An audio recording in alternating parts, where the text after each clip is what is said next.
কুলির প্রাপ্য টাকা না দিয়ে চলন্ত ট্রেনে উঠে পড়েন যাত্রী।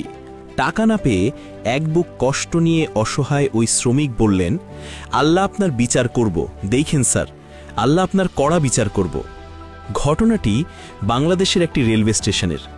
রাতের বেলা প্ল্যাটফর্মের উজ্জ্বল আলোর নিচে একটি ট্রেন ধীরে ধীরে গতি বাড়াতে শুরু করেছে। ঠিক তখনই দেখা যাচ্ছে ময়লা জামাকাপড় পরা, মাথায় গামছা বাঁধায় কুলি ট্রেনের একটি কামরার দরজার হাতল ধরে দৌড়াচ্ছেন। তার চোখে মুখে হতাশা আর কণ্ঠে আকুতি। কামরার ভেতরে থাকা এক যাত্রীর কাছে তিনি তার ন্যায্য পাওনা চাইছেন, কিন্তু সেই যাত্রী নির্বিকার। ভিডিওটি ধারণকারী এবং আশেপাশের মানুষের কথোপকথন থেকে জানা যায় ওই কুলি যাত্রীটির মালামাল বহন করে দিয়েছিলেন। তার পারিশ্রমিক হিসেবে যাত্রীটির কাছে তিনি টাকা চাইতে গেলে ভাঙতি নেই এই অজুহাতে যাত্রীটি টাকা দিতে গড়িমসি করছিলেন। ট্রেন যখন ছেড়ে দিতে শুরু করে তখন অসহায় কুলিটি মরিয়া হয়ে ওঠেন। তিনি বারবার বলতে থাকেন, আপনি 500 টাকার নোট দেন, আমি ভাঙতে দিতাছি। কিন্তু তার এই আকুতিতে কর্ণপাত করেননি ট্রেনের ভেতরের ওই যাত্রী। ট্রেন ধীরে ধীরে গতি বাড়াতে থাকে আর কুলিটিও জীবনের ঝুঁকি নিয়ে দৌড়াতে থাকেন।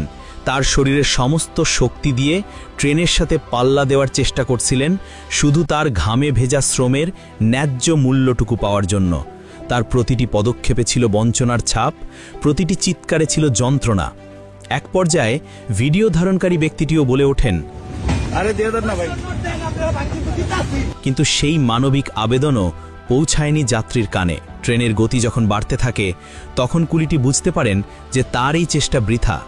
শারীরিক শক্তির কাছে ট্রেনের যান্ত্রিক শক্তি জয়ী হবেই, কিন্তু তার চেয়েও বড় পরাজয়টা ছিল মানবতার। যে যাত্রীটির ভারী ব্যাগ হয়তো কয়েকশো মিটার বয়ে এনে ট্রেনে তুলে দিয়েছেন, সেই যাত্রী সামান্য কটা টাকার জন্য তার জীবনকে ঝুঁকির মুখে ঠেলে দিতেও দ্বিধা করছেন না। এই নিষ্ঠুর বাস্তবতা মেনে নিতে না পেরেই হয়তো তার মুখ থেকে বেরিয়ে আসে সেই অন্তিম হতাশা। তার কণ্ঠে তখন আর টাকা পাওয়ার আশা ছিল না, ছিল একরাশ ঘৃণা আর চূড়ান্ত ক্ষোভ। তিনি বলে উঠলেন, আল্লাহ আপনার বিচার করব, দেখেন স্যার, আল্লাহ আপনার কড়া বিচার করব। কুলিটি তার বিচারের ভার ছেড়ে দিয়েছেন সৃষ্টিকর্তার উপর। তার এই কথাগুলো যেন হাতুড়ির মতো আঘাত করে সমাজের সেই সব মানুষের বিবেককে যারা প্রায়শই দুর্বল ও শ্রমজীবী মানুষদের প্রাপ্য সম্মান ও পারিশ্রমিক থেকে বঞ্চিত করে। এই ঘটনাটি আমাদের সমাজের এক কদর্য প্রতিচ্ছবি, যেখানে শ্রমের কোনো মূল্য নেই, সততার কোনো পুরস্কার নেই, আর ক্ষমতার দাপটে সবাই অন্ধ। কুলির প্রাপ্য টাকা হয়তো ওই যাত্রীর কাছে সামান্য কিছু, যা হয়তো ওই যাত্রীর সকালের নাস্তার টাকাও হতো না, কিন্তু ওই কুলির কাছেই টাকাটা ছিল তার সারাদিনের পরিশ্রমের ফল, তার পরিবারের অন্ন সংস্থানের একমাত্র উপায়। ট্রেনটি হুইসেল বাজিয়ে প্ল্যাটফর্ম ছেড়ে অন্ধকারের দিকে মিলিয়ে গেছে, কিন্তু পেছনে ফেলে রেখে গেছে এক বুক হতাশা নিয়ে দাঁড়িয়ে থাকা একজন শ্রমিককে। সাথে রেখে গেছে হাজারো প্রশ্ন।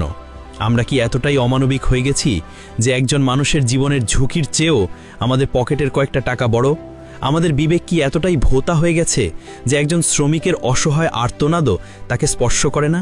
এই প্রশ্নের উত্তর হয়তো আমাদের নিজেদেরই খুঁজে বের করতে হবে, নতুবা এমন হাজারো কুলির দীর্ঘশ্বাস আর অভিশাপে আমাদের সমাজ প্রতিনিয়ত ভারাক্রান্ত হতে থাকবে, আর আমরা হয়তো তলিয়ে যাব অতল গহ্বরে।